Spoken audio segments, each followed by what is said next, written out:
Rin ay sa labat. Ah, Sa labat. Oh, mainit. Kaluluto ko lang. Ano, kamusta na yung paa mo? ayun na. Masakit pa ba?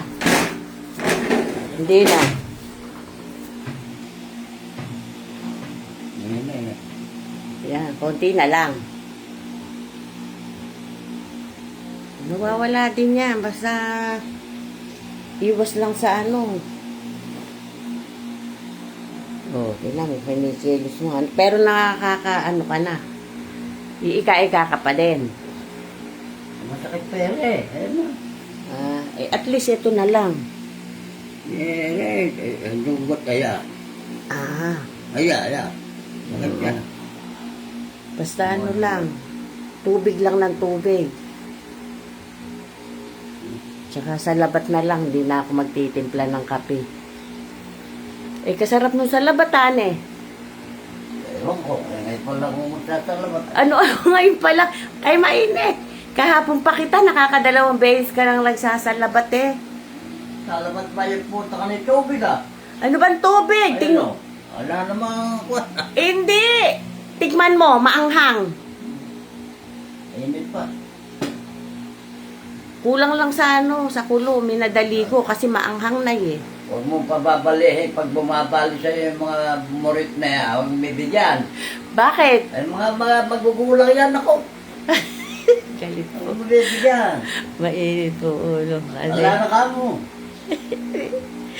Patapos na kami trabaho at nang magsiiyak. Mga puta na.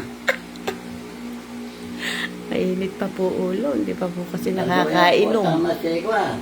Sino? Yung ano ngalan no. Si Toteng? Ha? Si Toteng ba? Oo. Ha? Oo. Magugulang yan. Tote, tsaka yung isang Si tatay. Hindi lang napagbigyan uminom eh. yun ang bagay pinagkahanap buhay yan. Yan. Pupunta na putang na.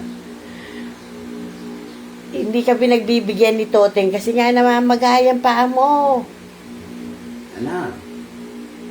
Siyempre hindi ka pa maayos eh. Natural, hindi naawa sa'yo yun. Kapag ka ba pinatulang ka sa inom nun eh, ano mapapala niya? Sino? Ni Toteng, lalong hindi ka gagaling.